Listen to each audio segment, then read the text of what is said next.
Assalamualaikum warahmatullahi wabarakatuh. Selamat pagi dan malam semua mahasiswa-mahasiswa Ibu. Semoga semua dalam keadaan sehat walafiat. Oke, siang ini kita akan membahas tentang kimia lingkungan ilmu teknik lingkungan ya, teknik lingkungan. Sampai ketemu lagi. Pembahasan kita hari ini terkait dengan ekologi perairan dan pencemaran air.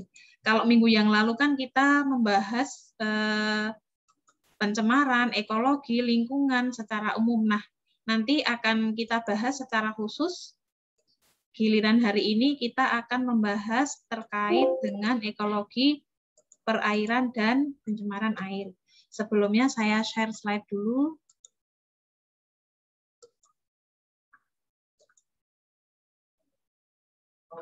Oke, sudah kelihatan?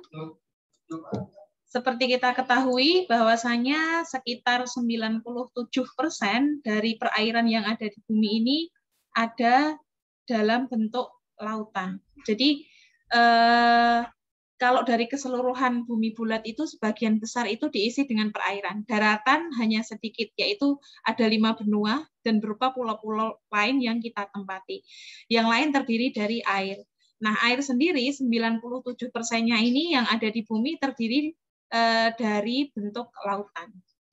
Nah, untuk air sendiri dipisahkan, lingkungan perairan sendiri dipisahkan dalam beberapa bentuk, yaitu air dalam bentuk fase padat, yaitu berupa es, air dalam bentuk atau fase uap air, dalam bentuk air permukaan atau surface water, itu seperti air di sungai, danau, itu masuknya surface water atau air permukaan.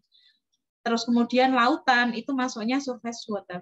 Terus kemudian ada dalam bentuk groundwater atau air tanah. Jadi airnya di bawah bumi. Nah, air ini dalam siklusnya di bumi ini mengalami yang namanya siklus hidrologi atau daur hidrologi. Nah, ini daur hidrologi ini bisa kalian lihat di dalam gambar ini. Sebentar.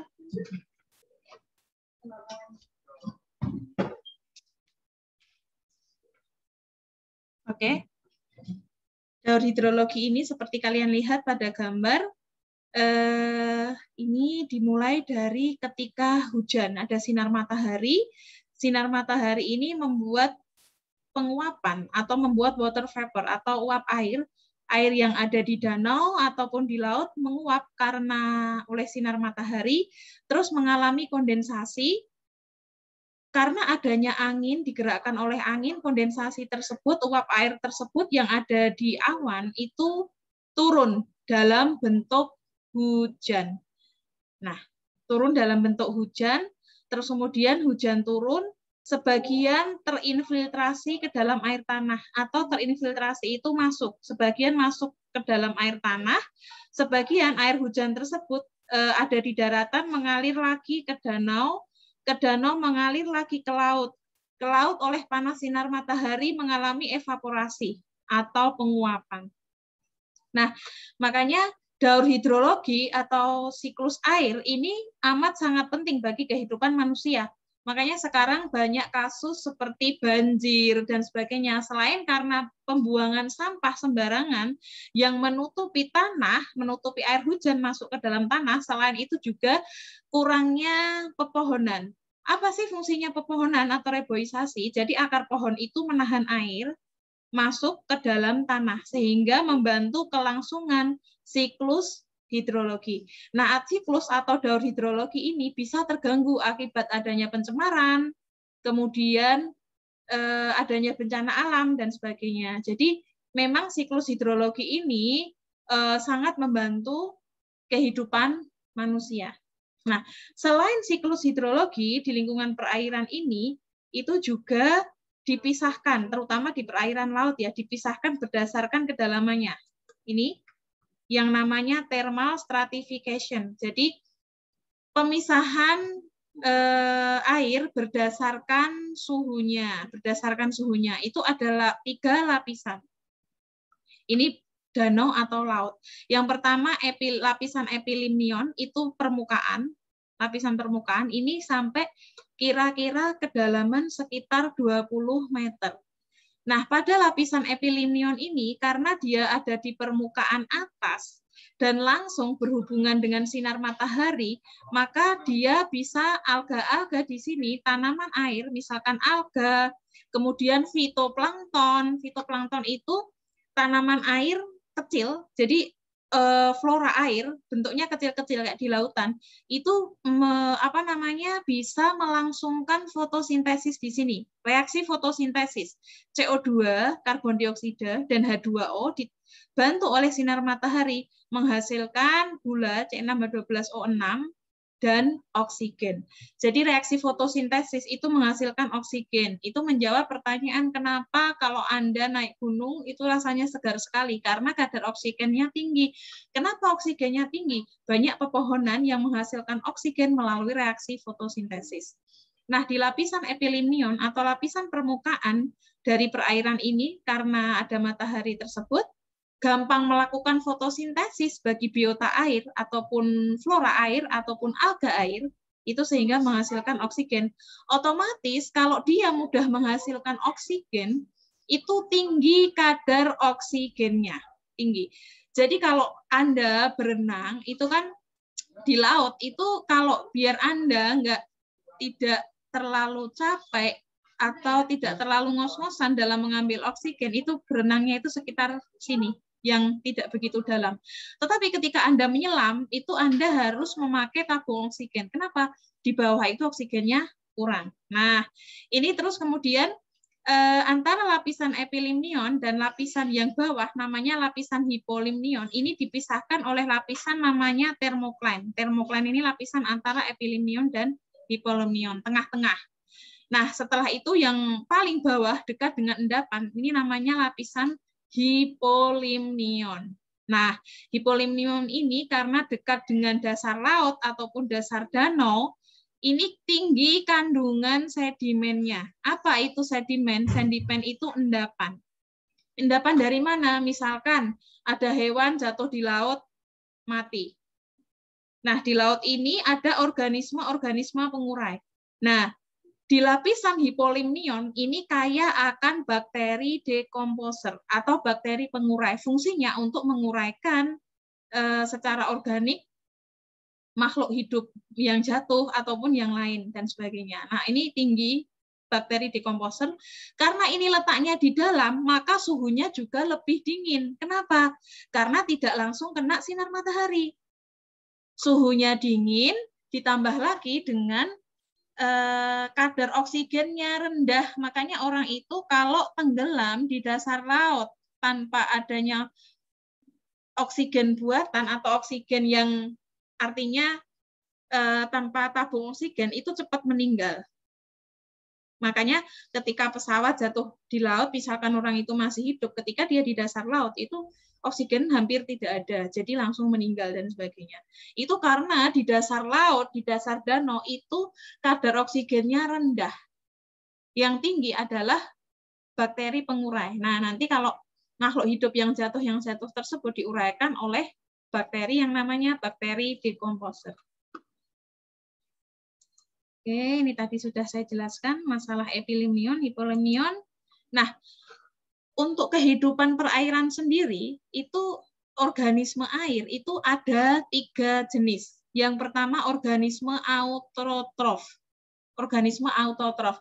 Itu organisme yang menggunakan sinar matahari untuk diubah menjadi energinya. Dan senyawa-senyawa organik yang lain, seperti CO2 dan H2O. Jadi langsung menggunakan sinar matahari untuk menghasilkan energi. Contohnya apa? Fitoplankton, tumbuh-tumbuhan laut, fitoplankton, alga laut, kemudian tanaman karang laut, dan sebagainya. Itu langsung berfotosintesis menggunakan sinar matahari. Jadi namanya organisme autotrof.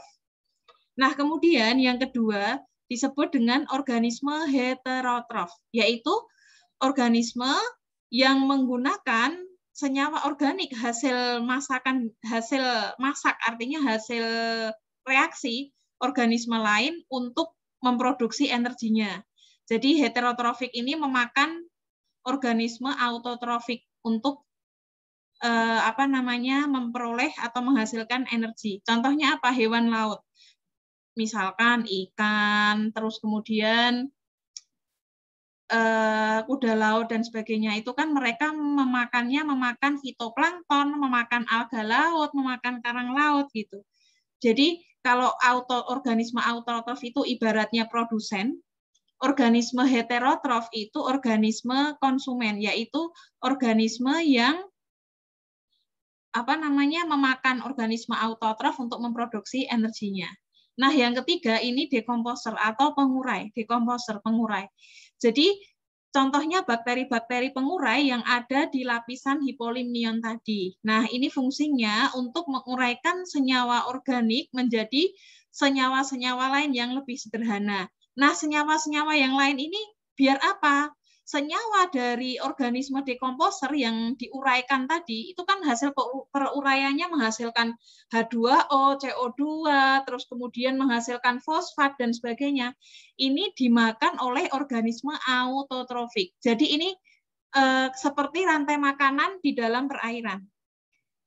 Organisme autotrof berupa tumbuhan laut itu menghasilkan energi melalui fotosintesis, kemudian dimakan oleh organisme heterotrof berupa hewan-hewan laut, kemudian hewan-hewan laut tersebut kemudian mati, itu diuraikan oleh bakteri dekomposer. Setelah diuraikan menjadi senyawa yang sederhana, itu dimakan lagi sama organisme autotrof atau tumbuhan laut. Nah, ini fungsinya untuk adanya rantai makanan di dalam lingkungan laut. Nah, di antara lapisan epilinion dan hipolimnium tadi sering terjadi overturn. Overturn itu apa? Namanya pergerakan. Jadi kalau di Eropa, di belahan bumi lain ya, di belahan bumi utara dan selatan itu kan ada 4 musim. Musim panas, semi, salju atau musim dingin, kemudian musim gugur. Nah, selama musim gugur dan musim semi ini lapisan epilinion, kalau musim gugur dan musim semi itu matahari nggak begitu terik, sehingga otomatis lapisan atas atau epilinion itu suhunya begitu dingin, agak dingin, sekitar belasan derajat Celcius. Nah, lapisan hipolimnion juga sama, suhunya juga agak dingin. Nah, akhirnya ketika musim semi sama musim gugur itu lapisan epilinion dan hipolimnion itu suhunya sama, karena memang suhu atas itu nggak begitu panas. Nah, karena suhunya hampir sama itu, ketika musim gugur dan musim semi itu tidak ada thermal stratification atau tidak ada perbedaan suhu di antara lapisan epilinion dan hipolimnion. Nah, kalau tidak ada perbedaan suhu, biasanya mereka bergerak, artinya airnya yang atas ngalir ke bawah dan sebagainya. Nah, ini pergerakan air dari lapisan epilinion ke hipolimnion ini dinamakan overturn. Nah, karena adanya pergerakan atau overturn tersebut menyebabkan komposisi fisika dan kimia di antara lapisan epilinion dan hipolimnion tersebut hampir sama seperti itu. Oke.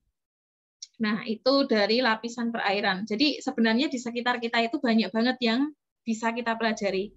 Nah, di lingkungan perairan itu banyak sekali yang mempengaruhi ekologinya atau yang mempengaruhi lingkungannya. Yang pertama suhu.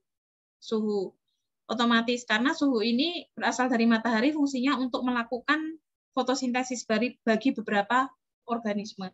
Jadi kalau suhunya terlalu rendah juga tidak baik, mengganggu proses fotosintesis dan proses biologi yang lain. Sedangkan suhu yang terlalu tinggi itu juga fatal atau bisa menyebabkan organisme itu berbahaya, bahkan bisa meninggal. Terus kemudian transparansi lingkungan air. Jadi kalau airnya itu bening atau transparan, itu otomatis sinar matahari lebih mudah masuk ke dalam.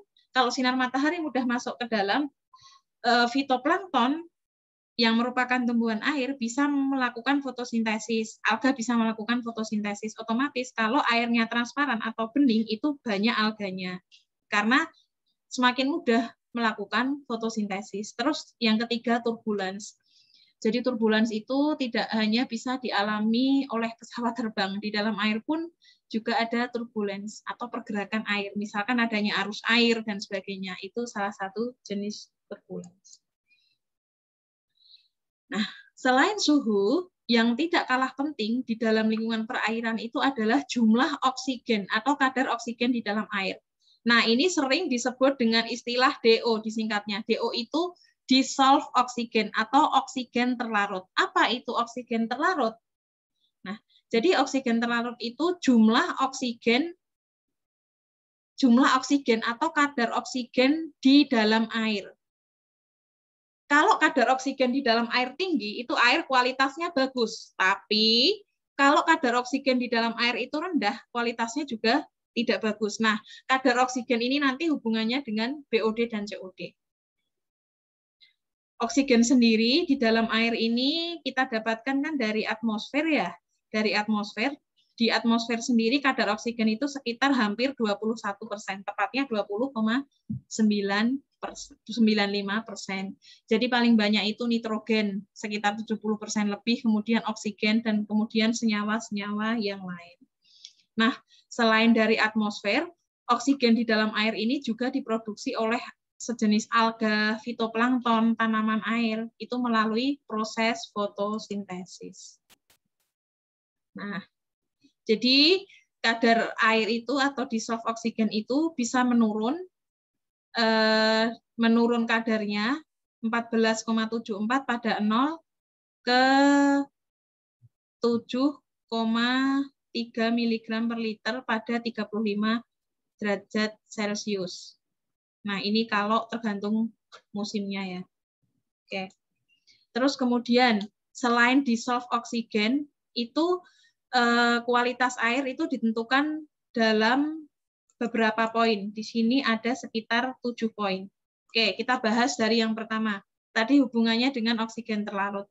Yang pertama yaitu BOD, Biological Oxygen Demand. Artinya banyaknya oksigen yang dibutuhkan mikroorganisme untuk mendegradasi senyawa organik dalam limbah. Jadi artinya banyak oksigen yang dibutuhkan mikroorganisme gitu. Intinya BOD itu biological. Oksigen yang dibutuhkan oleh mikroorganisme untuk mendegradasi atau menguraikan senyawa organik. Berarti apa? Kalau oksigen yang dibutuhkan oleh organisme itu banyak, berarti semakin banyak organisme di dalam limbah atau di dalam air. Artinya apa? Air tersebut kualitasnya tidak bagus kalau BOD-nya tinggi. Kenapa? Oksigen yang dibutuhkan mikroorganismenya banyak, berarti banyak mikroorganisme. Nah, makanya ini bisa menjadi satu ciri atau parameter untuk pengukuran kualitas air. Nah, kalau BOD itu untuk mendegradasi senyawa organik secara biologi, kalau COD, Chemical Oxygen Demand. Nah, ini banyaknya oksigen yang diperlukan mikroorganisme untuk mengoksidasi senyawa organik secara kimia. Kalau BOD secara biologi, kalau COD secara kimia.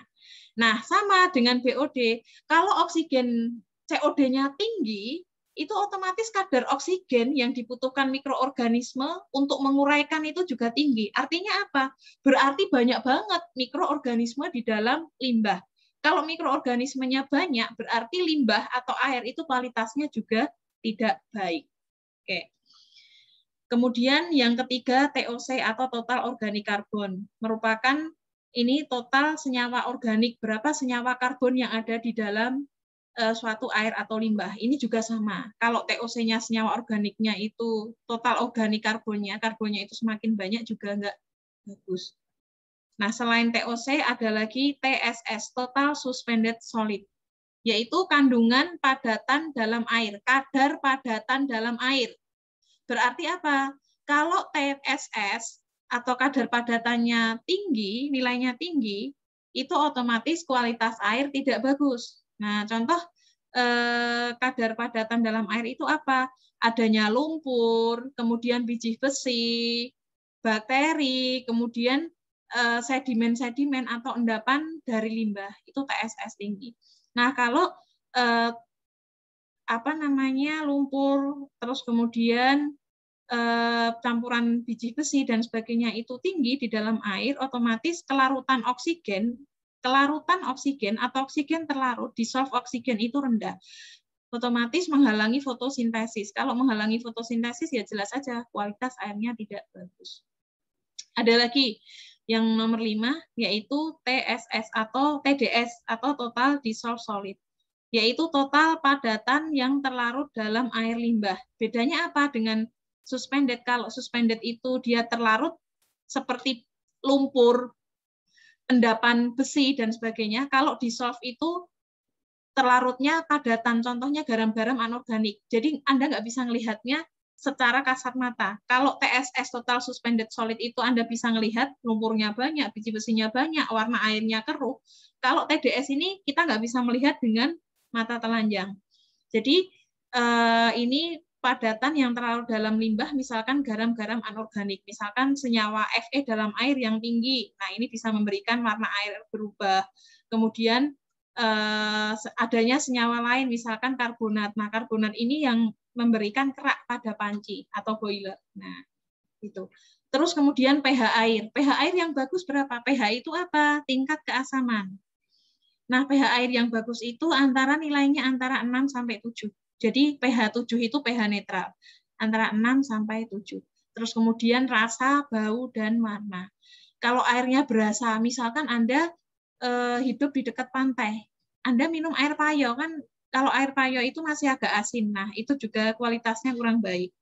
Terus airnya bau, misal pernah dulu saya itu ketika pas perumahan di awal itu baunya airnya bau besi. Nah, itu berarti ada infiltrasi atau ada pencemaran besi, Fe. Tinggi Fe itu bau banget, baunya besi. Nah, itu salah satu contoh air tercemar. Kemudian air berwarna, airnya keruh, coklat, atau kemudian misalkan airnya agak abu-abu, seperti itu. Itu kualitas air yang buruk. Nah, nanti sampai di sini kita belajar tentang lingkungan air, ekologi air, kemudian parameter kualitas air. Minggu depan kita akan mempelajari tentang pengolahan limbah cair, seperti itu. Sampai di sini penjelasan dari saya, semoga bermanfaat.